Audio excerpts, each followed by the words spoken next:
Platypus by Joan Short, Jack Green, and Bettina Bird. Illustrated by Andrew Wichlinski. Contents. Introduction. 1. Physical features. Feet. Breathing. The male platypus. The female platypus. 2. Habitat. The burrow and sleeping chamber. 3. Food. Feeding times. Finding food. Diet. Feeding. 4. Reproduction. Mating. Building the nesting chamber. Laying the eggs. Incubation. The baby platypus. 5. Safeguarding the platypus. Protection. Preserving the habitat of the platypus. Index. This photograph taken by Jack Green is believed to be the rare shot of a platypus with its eyes open underwater. Introduction. The platypus is a fascinating animal, found only in Australia. It inhabits freshwater rivers and lakes where it swims, feeds, and digs burrows. It also has a most unusual lifestyle.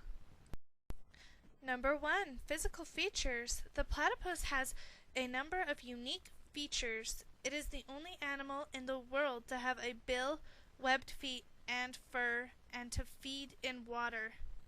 Tail, webbed foot, fur, ear, a slit behind the eye, bill, nostrils.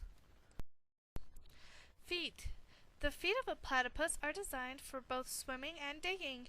The webbing between its claws enables it to swim with ease. When the platypus is digging, the web tucks away safely so that it cannot be damaged, and so that it does not interfere with the platypus's movements. Foot with webbing extended for swimming. Foot with webbing tucked away for digging. Breathing. The platypus swims underwater, but it cannot breathe underwater. It swims to the surface to breathe air through the nostrils at the front of its bill. It can stay underwater for 2 to 8 minutes depending on how active it is. The male platypus. The average male platypus grows about 20 inches long. It has a hollow spur behind each hind leg, which is connected to a venomous gland in the thigh. Some scientists think that these spurs may be used to protect the platypus from predators, but there is no proof of this. The female platypus. The average female platypus is smaller than the male, growing to about 17 inches long. The young female platypus also has spurs on its hind legs, but it loses them when it is about 8 to 10 months old. The female platypus does not have a pouch to carry its young. It lays eggs in a nest and feeds its young on milk once they have hatched. This milk is secreted through pores on the belly and licked up by the babies. Venomous spear, hind foot. Spur, venomous sac. Male platypus, female platypus. 2. Habitat. The platypus lives in both hot and cold climates. It inhabits freshwater creeks, rivers, and lakes in eastern Australia, from Cooktown in the north, Queensland, all the way down to the south Tasmania. The burrow and sleeping chamber. The platypus digs a burrow in the bank of creeks, river, or lake where it lives. The burrow may be between 20 and 52 feet long. At the end is the sleeping chamber.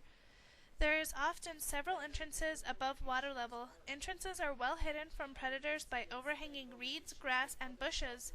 The burrow is usually a tight fit as the platypus forces its way inside.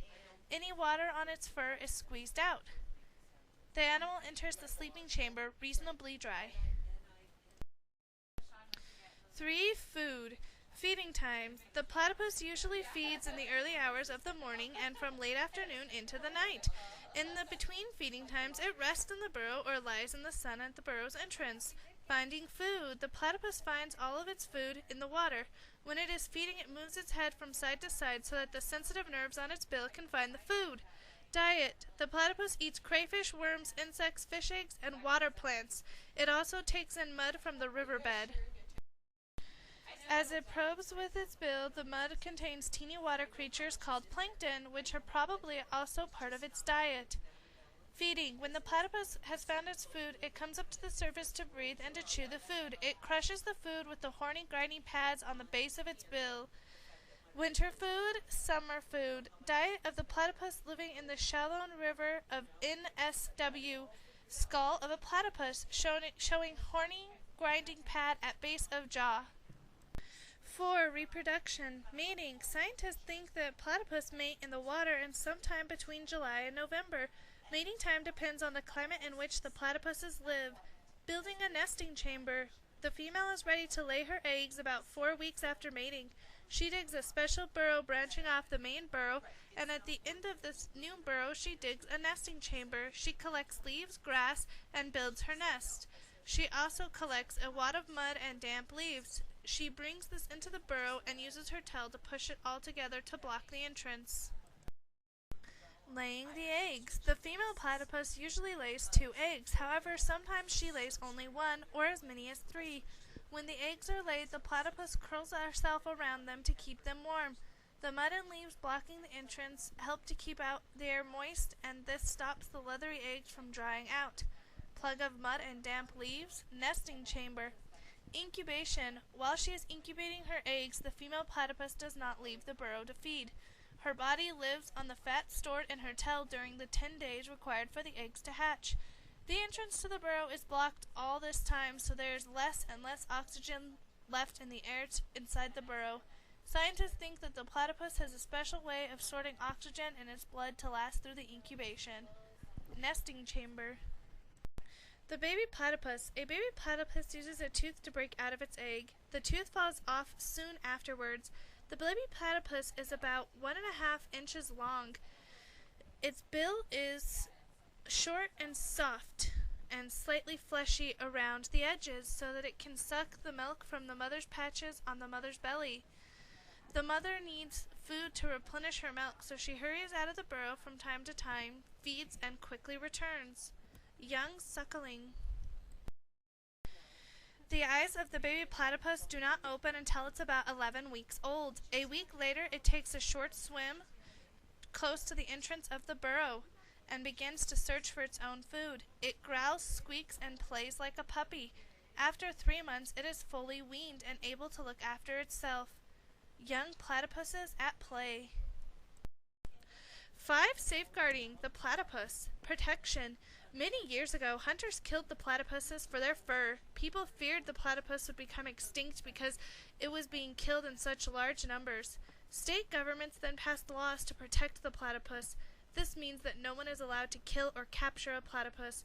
Anyone found doing so can be fined or even sent to jail. Preserving the habitat of the platypus. Today's naturalists are sure that many thousands of platypus are living in their secluded creeks, rivers, and lakes of their natural habitat. However, protecting the platypus by law may not be enough to make sure it survives. It is also important to keep the places where the platypus lives to be kept in their natural state. If too many rivers are dammed and too many secluded creeks are turned into cement-lined canals, the natural habitat of the platypus would be destroyed forever, and if this happens, the platypus cannot survive.